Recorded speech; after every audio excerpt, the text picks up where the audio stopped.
arroz, incluso participando como en representación de ganadería cuando todavía ganadería no tenía una orgánica sindical constituida, que eso ocurrió a partir de 2012. Así que le paso a Marcelo. Buenas noches, compañeras y compañeros. Estamos ahí como luchador social, hace mucho tiempo vinculado a la organización de los trabajadores y a la negociación colectiva.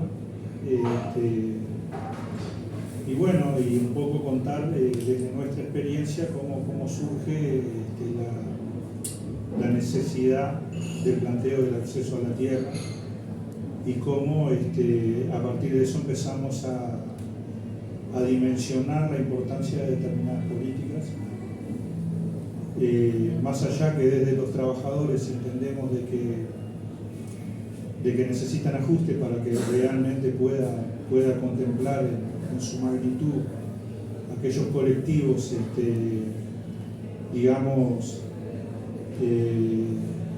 que no tienen las condiciones financieras para acceder, pero que sí son importantes para impulsar determinadas transformaciones, porque entendemos que son los motores de los cambios y son aquellos que el sistema no les da respuesta a su problemática. Dicho esto, un poco contar ese camino, ¿no? La inquietud empieza a surgir en el sindicato a raíz de las difíciles condiciones de implementar lo que se iba conquistando en materia de derecho plasmado en los papeles. Y uno de los principales factores que afectaba a la organización era la represión sindical, que era producto de una decisión política empresarial, gremial, y que estaba diseñada efectivamente para afectar a aquellos compañeros que aportaban a la organización. No era generalizado, sino que era muy sistemática, muy bien dirigida, y eso llevaba el territorio donde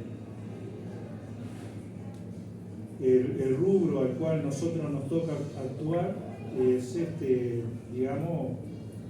no solo muy incidente en la región, pero sino que también a nivel nacional tiene un peso bastante importante. De hecho, es el que está a la vanguardia en cuanto a la incorporación de tecnología. Y hay todo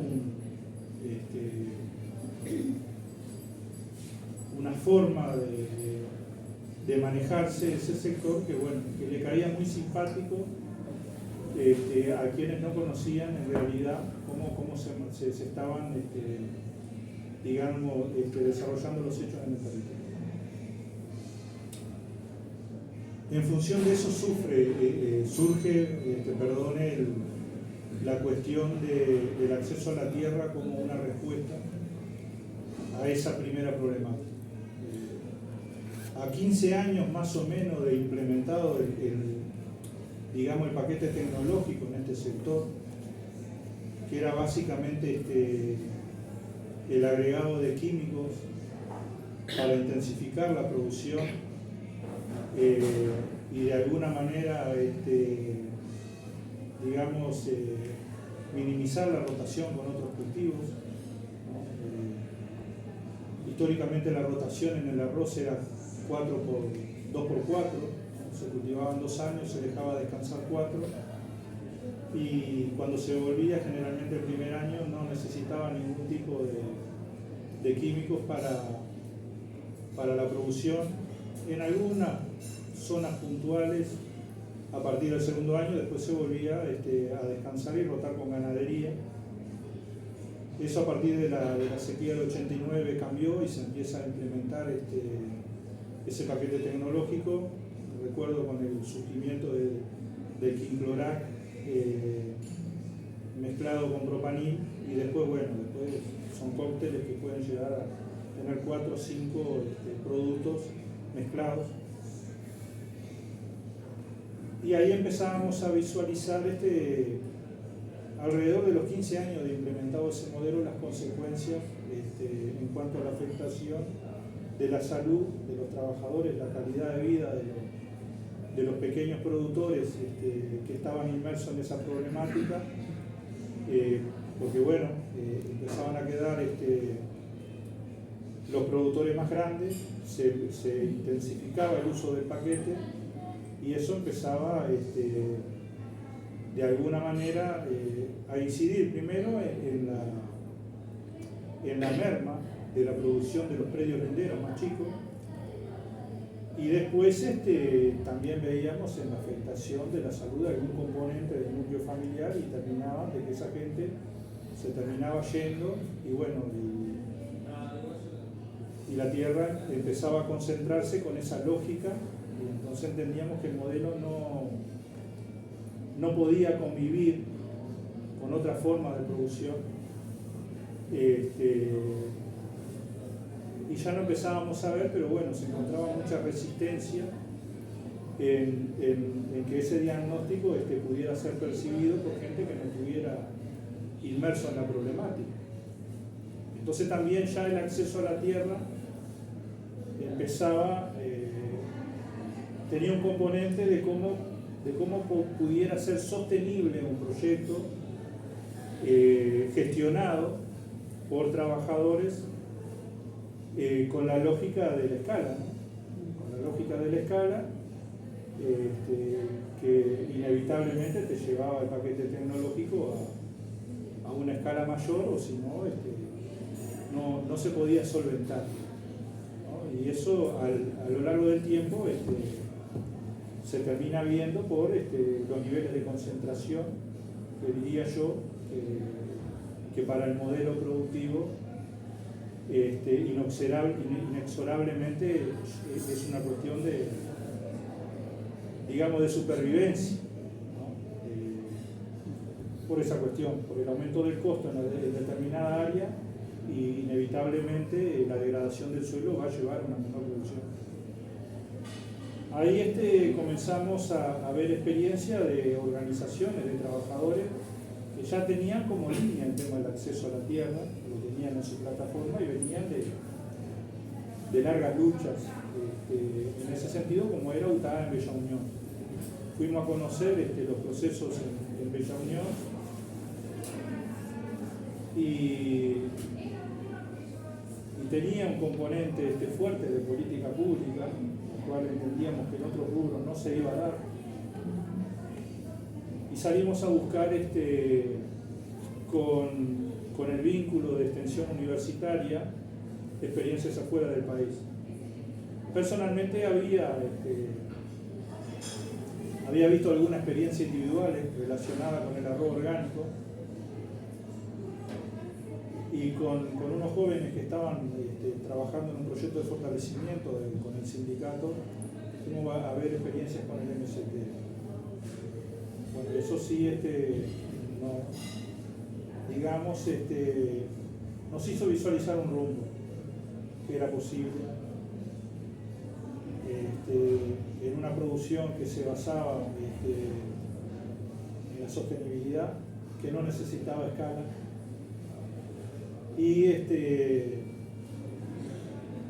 que cuidaba los bienes comunes y que permitía que los suelos se fueran regenerando paulatinamente y aumentando la producción. Y en el caso del MST estaba incorporando investigación fuerte con esa lógica.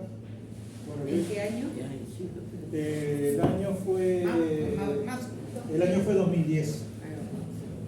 Después hemos tenido visitas y hemos visto el avance, pero la primera visita fue en el 2010, y después, como también presionamos a los jóvenes universitarios, después que nos mostraron la zanahoria, a formular un proyecto y presentarnos llamado de colonización.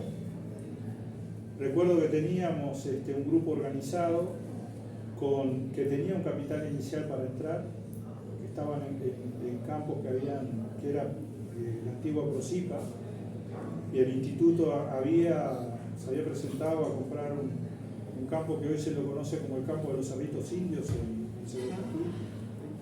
Pero bueno, tuvo que ir por el proceso de expropiación el instituto, y bueno, eso lleva un tiempo, y bueno, cuando se accedió al campo y el instituto le planteó al sindicato si se iba a presentar, dijimos que no, porque el grupo ya se había deshecho de los animales, y el grupo que teníamos organizado más al este, ¿no? Más contra la frontera, le quedaba muy lejos para encarar un proceso de esa característica. Y bueno, en ese camino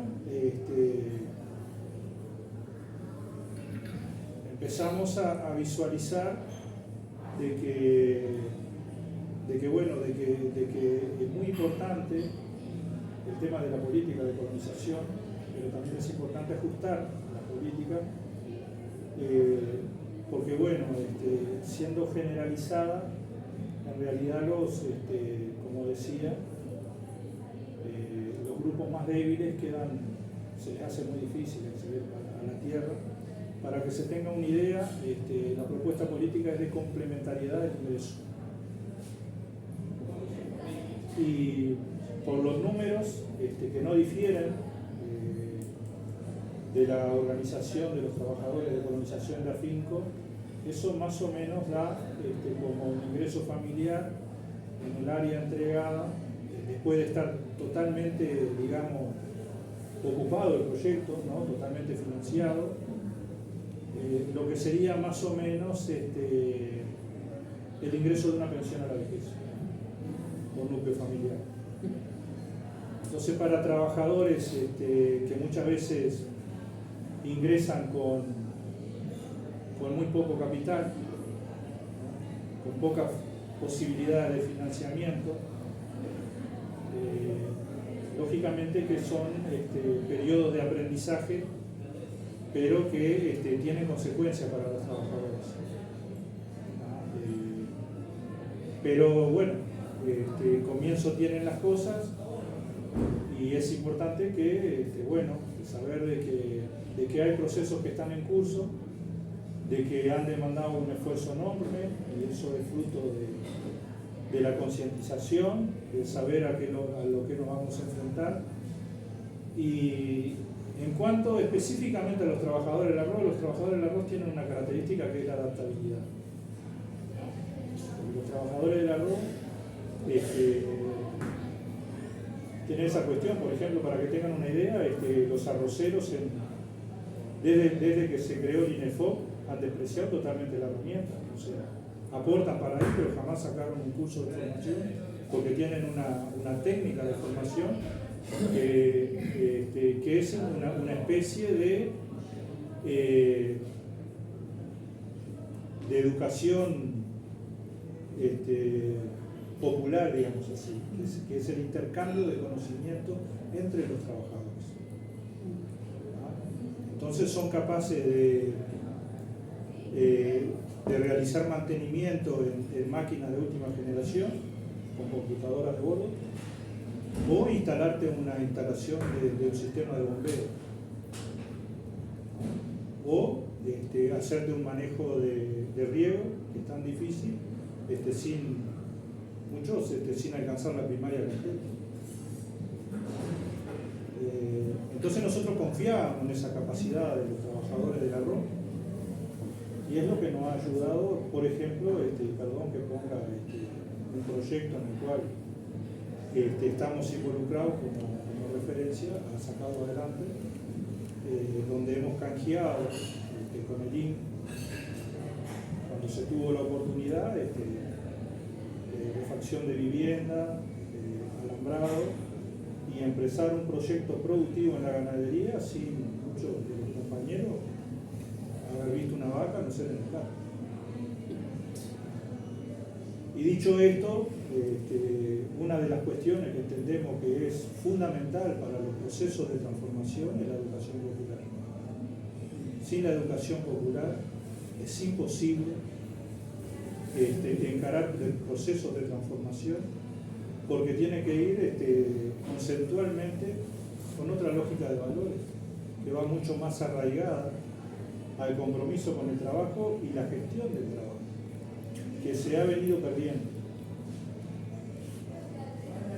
Y otro de los procesos que nos viene preocupando y que nos hizo de alguna manera a que compañeros que no vinieran de discusiones tan lejanas, porque los mejores cuadros que venían discutiendo, por ejemplo, en el acceso nuestro, quedaron por el camino. Que nadie puede esperar 15 años a que se instale un proyecto. La expropiación del predio en la cual estamos también demoró 10 años. Y uno de los factores que hace que los compañeros se enganchen en el compromiso es que cada vez el sector empresarial relaciona más la rentabilidad con bajar la carga salarial, cada vez lo asocia más y lo están llevando adelante. Eso empezó claramente en el rubro de los citrus, donde la salida para los compañeros es sistemáticamente pedir seguro de paros especiales. Lo denunciamos el 30 de abril en la UNATRA, el tema de la cosecha del arroz, que demoró 55 días. Con ya los trabajadores del arroz veníamos sufriendo presiones desde los consejos de salario de alrededor de 8 o 9 años de acceder a seguro de paros fuera por sequía o por inundación, y nosotros nunca estuvimos de acuerdo. De hecho, el arroz es una planta acuática, salvo que la espiga quede debajo del agua, no hay ningún problema. De hecho, ahora con el déficit hídrico de 3 años no hemos sufrido presiones para firmar seguro de desempleo especiales. Si bien sí se ha flexibilizado el seguro de desempleo, pero no para estos sectores, pero de hecho igual lo usan no para beneficio de los trabajadores, sino en la entre-zafra para mejorar el margen de las empresas. Hoy el sindicato de la industria del arroz denuncia que está proyectado un 30% de la producción para este año, sacar el arroz PAD, que en realidad es arroz cáscara, sin manufacturar. Y están denunciando el abuso del uso de los seguros de desempleo en la industria y la firma de contratos a término. Y la firma de contratos a término es una precarización laboral que para el sector rural todavía tiene un componente más grave, porque es uno de los sectores que encabeza la lista de accidentes laborales. Y la medida precautoria de 180 días cuando un trabajador entra en el Banco de Seguro del Estado, se pierde estando en el contrato a término, porque al otro día que te ingresás a trabajar, esos 180 días no se respetan, te echan al otro día. Entonces hay un montón de precarización laboral que se vienen dando, que muchas veces los trabajadores no tienen conciencia del alcance de ello. Pero termina siendo por esa propuesta de tener un mínimo de estabilidad laboral. Y bueno, sabemos que el acceso a la tecnología, la misma lucha que están teniendo los trabajadores de Conaprole, ¿no?, para no perder un turno, lo mismo manifiestan los trabajadores de la industria del arroz, que han tenido financiamiento y la capacidad de eliminar el turno. Entonces está la cuestión de como organización,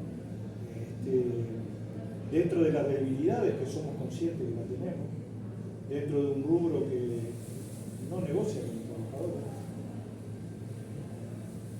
y que tiene todo un sistema que de alguna manera va alienando a la gente de lo que es sustancial, ¿no? Este problema con el agua ya lo veíamos, la contaminación del río. De hecho, la primera vez que entramos en contacto con ese paquete tecnológico aplicado a gran escala y sistemáticamente, las primeras secuelas que veíamos, veníamos de la producción familiar, era que los trabajadores a la altura de la pantorrilla donde se concentraba el producto, le generaba llaga a los trabajadores. Y bueno, la protección que había era la bota, que en realidad era muy difícil de poder llevar a cabo el trabajo del riego sin tener una regulación de área por trabajadores. Generalmente se le otorgaba más de 100 hectáreas, pudiendo llegar hasta 200 a cada trabajador, recorrerlas de bota de goma por SAF. Con temperaturas pleno-verano, como se hace el riego. Entonces algunos nos habíamos dado cuenta que teníamos que, la forma que encontrábamos de mitigar eso era untar las piernas con algún tipo de aceite. Pero bueno, veíamos después las consecuencias de la salud de los trabajadores y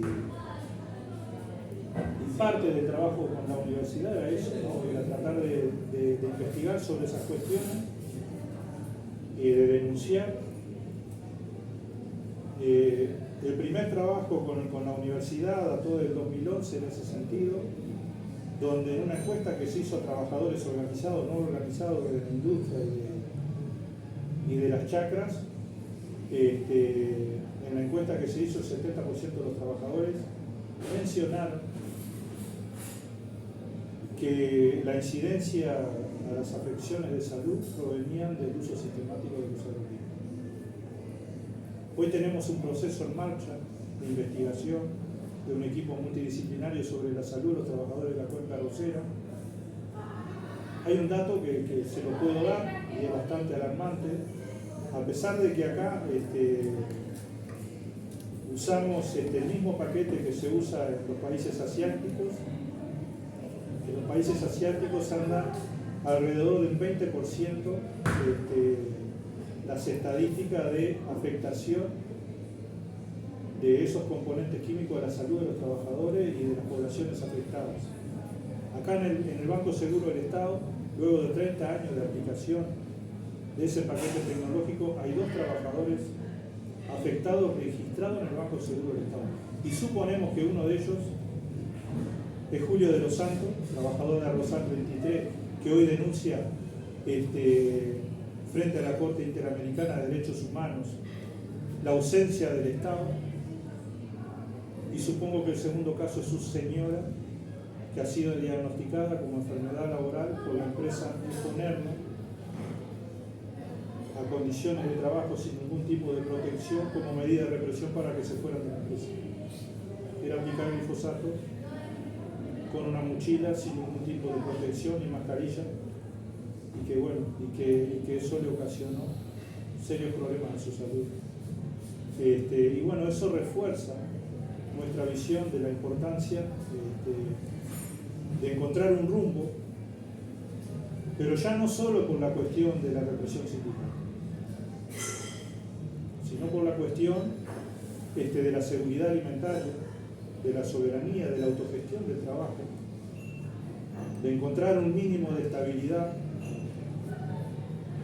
y bueno, y de que eso se pueda reproducir y pueda ser una salida, no solo para generar cadenas agroindustriales con esa lógica del cuidado de los recursos, y que también pueda ser una respuesta para los pequeños productores que se están quedando sin salida y que la única posibilidad que tienen es muchas veces abandonar sus predios sin ninguna posibilidad de recambio generacional, porque todavía no hemos encontrado un rumbo que dé respuesta a esas cuestiones y podemos asegurar, por lo que está ocurriendo, es que el tema se viene agudizando y bueno, y eso indudablemente va de la mano con la concentración de los recursos comunitarios.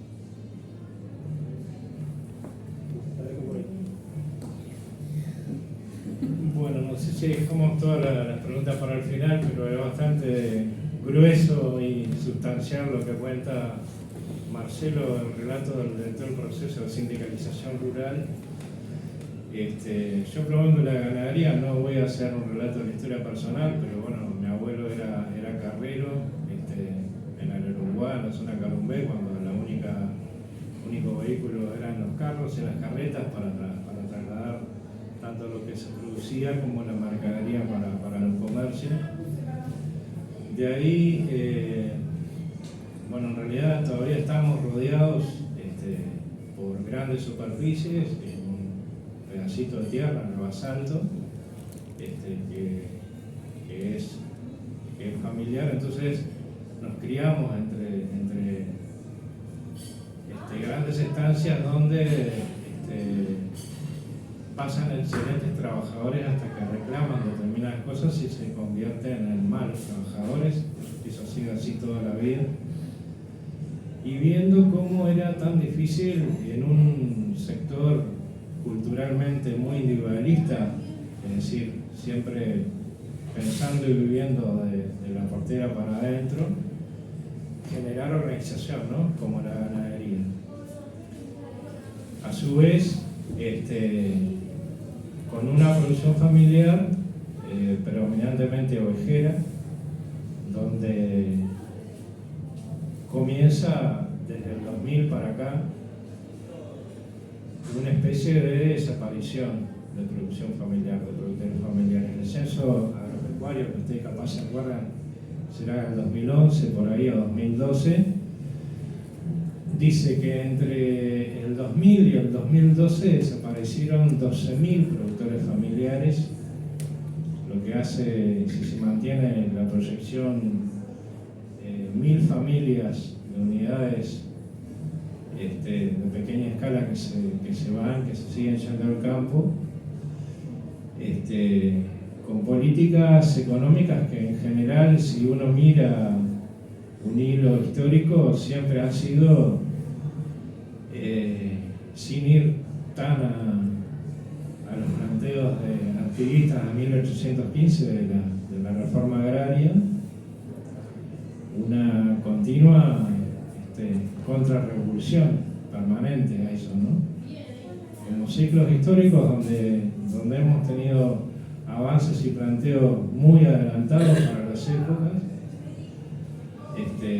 en todas las épocas, pero con la permanente oposición con la pata en la barranca de las grandes gremiales agropecuarias, Federación Rural, Asociación Rural,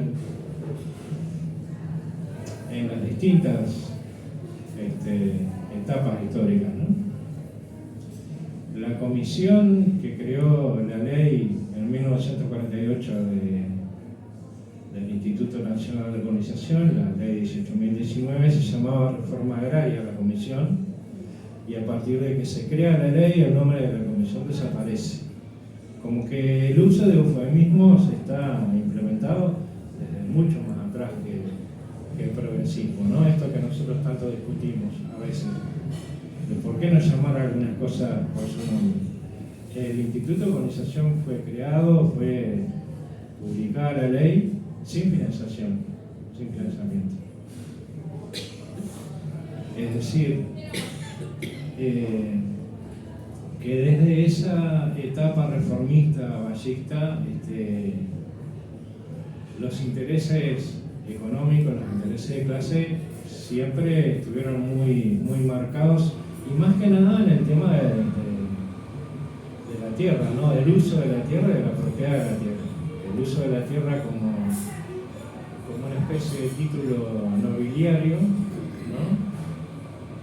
Como una especie de forma de pertenencia a una clase social, y para justificarla, otra clase social supeditada y subordinada a esa cultura, a esos mandatos, que es la clase trabajadora con la que nosotros nos criamos y compartimos la infancia y la adolescencia,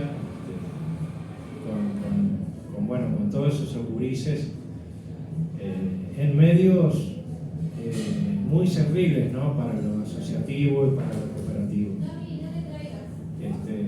Con una capaz costumbre de ser muy solidario y de tender una mano y todo lo demás, pero no me toques el dinero, como dice Serrano. Es decir, y siempre y creo que lo que describe Marcelo es muy ajustado, siempre hubo como esa cuestión satánica, ¿no?, demonizada, de arrimarse al sindicato, del acercarse a la asamblea, del pasar por la puerta del salón donde están los compañeros conversando, tratando de organizar, planteando los problemas, contando situaciones de represión, de irregularidades, de necesidad de inspección, porque si se lo ve, y somos pocos y cada vez menos en el campo, cercanos a la organización, ya queda, como decimos, marcado en la paleta, ¿no?, tizado para consumo. La represión, yo creo que es lo que signa y marca todo este proceso, ¿no? Cuando nosotros, no sé si ustedes se acuerdan, vivimos aquella etapa como de los 7, 8, 9, 10 trabajadores golpeados y paliciados en el medio rural, con el primer caso más emblemático que fue en Salto, el caso Hugo de los Santos. Nos preguntamos, bueno, pero en esta historia de ocultamiento de prácticas, ¿no?, ¿cuántos casos habrán habido en la historia que nunca nos enteramos ni nunca nos vamos a enterar? ¿Y cuántas situaciones están ocurriendo hoy en el presente donde no hay una presencia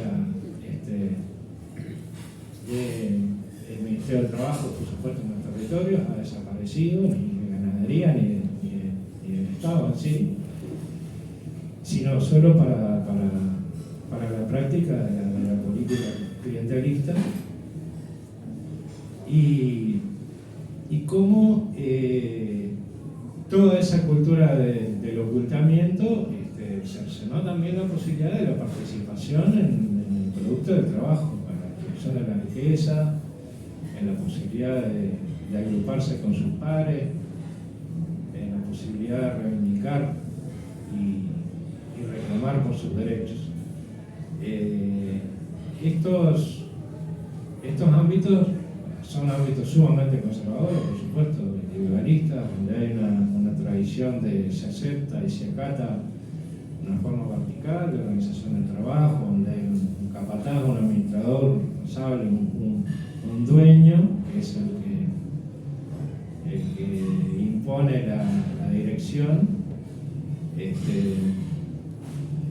Y a partir de los 2005, 2006 más o menos, es que se empieza a conversar con los vecinos, sobre todo en el norte, pero también en el este, cuáles son las necesidades de vida. Ahí se plantea el tema de la vivienda, la electrificación. No se olviden que en esos años todavía, sobre todo en el norte, casi que todo el territorio carecía de red de envío eléctrico,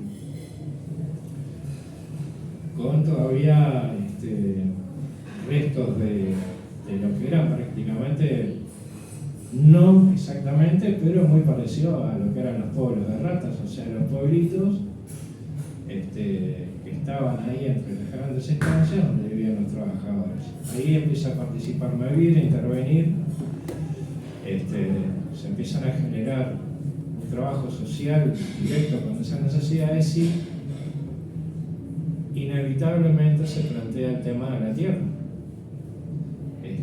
Entre trabajadores asalariados, entre pequeños productores familiares, y es que se empiezan a diseñar las políticas sociales del Instituto Nacional de Organización dirigidas a productores familiares asalariados para el acceso a la tierra.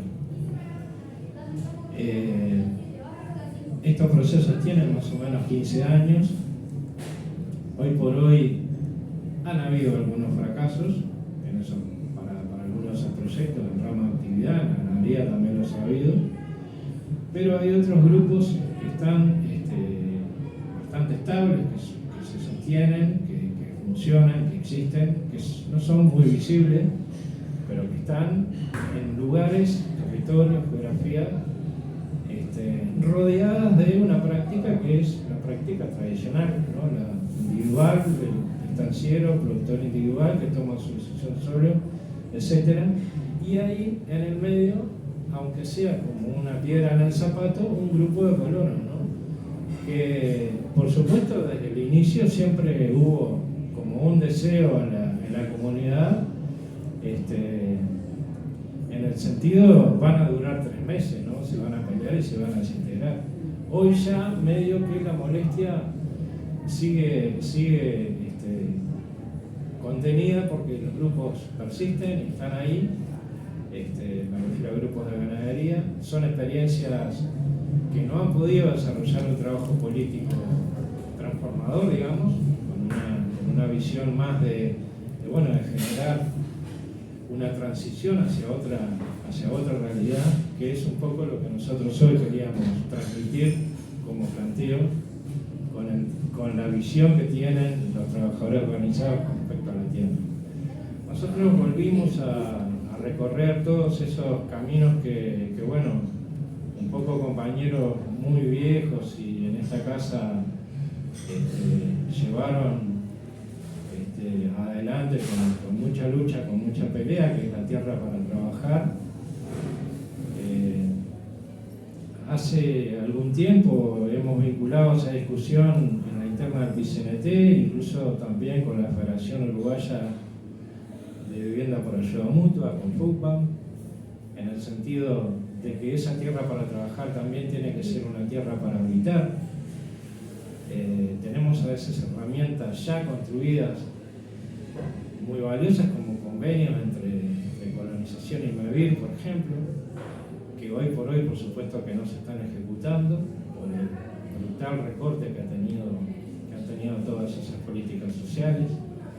De hecho, si ustedes entran al portal de Colonización, hay un documento en PDF que son los objetivos. Está muy interesante leer el titular, por lo menos el encabezado, que son los objetivos para este periodo del Instituto Nacional de Colonización. Y los asalariados y los productores familiares sin capitalización y sin financiación no son un objetivo para el Instituto Organizacional. Entonces, son honestos, son transparentes en eso. Su política apunta a desarrollar a desarrollados o desarrollar capitalizados. Y nosotros seguimos planteando que tenemos una necesidad generacional de construir un relevo, que ese relevo tiene que ser para los gurises que tienen formación agraria, en UTU, que tienen un proyecto cooperativo, asociativo pensado en la tierra, y también un rol que lo hablábamos hace un rato en una previa, en esto que muy bien marca Marcelo como un eje central, que es la educación popular, es decir, los gurises insertos en proyectos tienen que ser modelos de identificación desde una cooperativa, desde una asociación agraria o como se llame, en el territorio. Porque es una verdad bastante vieja que las cosas entran por los ojos, sobre todo en estos ámbitos donde ustedes saben que hay esa cultura tan servil y desconfiada, ¿no?, hacia lo grupal y lo colectivo. Nosotros hoy lo que estamos viviendo en los territorios es, y esto no es dramatizar, es una cotidianidad rodeada de un derecho social que intenta permear incluso lo colectivo y lo grupal. Intenta hacerlo con operaciones incluso desde la institución local, Instituto de Organización, ¿no?, sugiriendo un técnico, apurando para que la personalidad jurídica salga no sé en qué plazo, poniendo la lupa sobre estos proyectos, ¿no? Y obviamente que todo este escenario en el que además hay todo un enrarecimiento con una cuestión electoral que ya arrancó, donde todo eso tiñe esta cuestión de militancia social en la que nosotros nos movemos, hace que se esté trabajando y desarrollando una práctica clientelar con dinero, con recursos. El otro día un compañero, no voy a dar el nombre, me decía, pero lo que pasa es que no saben qué hacer con la plata. Es decir, hoy se están adjudicando, ofreciendo a préstamos de hasta $50.000, donde la garantía es la propia tierra del Estado. Se le está ofreciendo al colono, al arrendatario, que compre su predio, su padrón, financiaba 30 años, sin intereses, o sea, con una deuda seguramente para las siguientes generaciones, pero no solo eso, sino desvirtuando el espíritu de la ley de organización, que es que ese predio va a ser traspasado después por herencia familiar, no por una oposición de proyectos de gurises que quieren desarrollar un futuro en el campo. Entonces, esto es como una mezcla de un gran cambalache en el que estamos parados. Yo creo que, y nosotros compartimos bastante la sensación de que estamos en una segunda etapa del desmantelamiento. Para nosotros en el Instituto de Colonización es, creo que ya lo dijimos, una herramienta central para el desarrollo rural, para el desarrollo nacional. Estos proyectos que van a recibir, aparte de ser el relevo generacional que lo ejecute, aparte de ser proyecto de transición que tiene que tener distintas consideraciones, como las consideraciones medioambientales, las consideraciones de género, las consideraciones de la gestión del trabajo, son perspectivas que levantan mucha desconfianza dentro de nuestras filas, compañeros, dentro de nuestras propias filas, porque acá y a veces corremos el riesgo de también hincarle el diente a cuestiones que tienen que ver con el poder mismo, o sea, con la cuestión de cómo se ejerce el poder desde lo técnico, desde lo burocrático, desde lo institucional, sobre los colectivos de a pie, en el sentido de marcarle el rumbo, conducirles el proceso o dirigirles un poco políticamente la movida. Entonces todo eso está y ha estado siempre sobre la mesa. Nosotros nos hemos ido haciendo como una especie de cabeza crítica en cuanto a cómo vivimos estos 15 años los procesos. Siempre propusimos que estas cosas las pudiéramos charlar naturalmente, sin intencionalidad de sancionarle a nadie en la cabeza, pero admitiendo que para construir esto que proponemos se necesita generar cimientos firmes y pudiendo tener la honestidad de decirle a los gurises, bueno, gurises, por ahí no tenemos que ir porque nosotros fuimos por ahí y nos equivocamos, estábamos errados. Si es una cuestión honesta de ahorrarle al que viene el que se dé de vuelta con la piedra que nosotros ya nos dimos. La otra necesidad que establecemos y que tenemos bastante acuerdo en esta interna que yo lo mencionaba, PCNT, es un ámbito que se llama Plataforma 2022, que integramos unas 13 organizaciones sociales todas vinculadas por un lado o por otro a la tierra. Hemos podido compartir y hacer una síntesis en que hay algunas modificaciones a las formas de pago de renta para las escalas más chiquitas que tiene que ser modificada la ley, por lo menos lo que son hasta 50 hectáreas, 100 hectáreas, tiene que haber de alguna manera que los 2 primeros años esos proyectos puedan resolver sin el cuchillo en la garganta, el día a día, o sea, con un poco más de oxígeno, ¿verdad? Con un poco de consideración en cuanto al pago tradicional de forma de pago de renta. Creemos que hay una necesidad de financiamiento con créditos blandos a plazos acordes a los ciclos biológicos productivos, de lo que sea, de animal, vegetal. Establecimos y hay un acuerdo en que la ganadería, por ejemplo, puedan ser 120 unidades ganaderas, la unidad productiva, tomando en cuenta una familia, 120 unidades ganaderas en el asalto.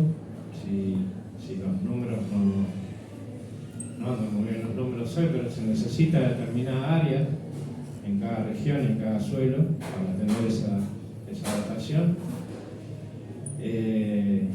Y como decía Marcelo, ese esfuerzo para obtener el equivalente a una pensión a la vejez tampoco es muy atractivo como horizonte para los gurises, ni tampoco el régimen jubilatorio rural es un horizonte muy atractivo para los gurises. Porque jubilarse con todas con todo el desgaste de salud al final, con estos ingresos obviamente que no es atractivo ni enamora a nadie. El tema creo que pasa por una serie de cuestiones bastante más integrales de lo que estamos relatando nosotros. Hay muchos mecanismos que tendrán que ser por la vía parlamentaria, por la vía legislativa, pero sí hemos ido cosechando por esto de la cuestión empírica y por esto del complemento también de extensión universitaria, académica, etcétera, y planteos colectivos en la que unos cuantos compañeros que están acá presentes hemos participado en esa discusión, en esa construcción. Tenemos más o menos la confianza, pero humildemente la tranquilidad de que es por ahí, de que el rumbo es por ahí, pero no tenemos en las organizaciones y en los aparatos los respaldos como para empujar estas cosas. También tenemos que decir. Así que bueno, yo creo que andamos, y esto creo que está bueno también, unos cuantos orientales desparramados por todo el país, pensando bastante parecido, que lo que nos está costando más es aglutinarnos y juntarnos. Creo que esto lo debemos compartir acá, que tenemos matices, sí, claro que tenemos matices, y que tenemos algunas maneras distintas, porque todos tenemos también historias distintas y venimos de distintos lados, pero tenemos algunos objetivos muy gruesos y muy pesados para querer transformar esto, que sabemos que va por esta síntesis, ¿no? Por suerte, también en la interna de Plenario Intersindical de Trabajadores, del CNT, hemos podido instalar esta semilla. Esta semilla a veces no la riega mucha gente también en esa interna, pero nosotros somos insistidores. Hemos ensayado algunas propuestas de tratar de ir a conocer las experiencias del MST que está cruzando el río Yaguarón. Es decir, el MST tiene una experiencia desde donde toma el agua potable, que ustedes varios lo deben conocer, que es Viamao, creo, nunca me acuerdo, o Pigagüí, que es un río como el Santa Lucía, donde se abastece agua potable dulce. Porto Alegre, que tiene un tratamiento en toda su cuenca con restricciones, donde no se puede producir y tirar cualquier cosa ahí. Y se planta mucho robo orgánico y hay mucha mano de obra familiar ahí, y mucha mano de obra asalariada, ¿verdad? Y muchos sin tierra ahí trabajando, cuidando y controlando ese ambiente.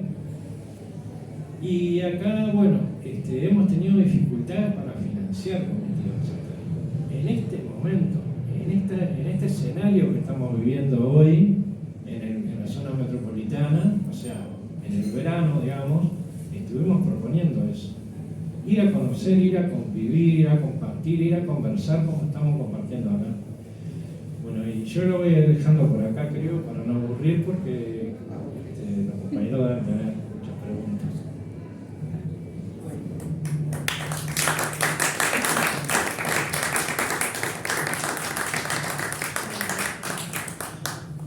Bueno, Así que vuelvo al que corresponda. yo lo paso, o no sé si... No llega. Lástima que faltaron algunos compañeros acá con los cuales queremos dialogar y que justamente representan al progresismo, por llamarlo de alguna manera, esa corriente de pensamiento y de acción que nos importa a nosotros dialogar con ellos, y justo hoy nos fallaron, porque esto es, para nosotros los que vivimos por acá, es una apertura de ojos muy, muy importante. Pero bueno, igual les vamos a mandar el video. Así que el que quiera hacer preguntas o objeciones, también se lo puede criticar, ¿no? Sobre todo. Escúchame, yo creo que igual. Bueno, lo cortamos. Sí. Sí. Esto, hablando de... El micrófono para que se escuche bien. Ah, perdón.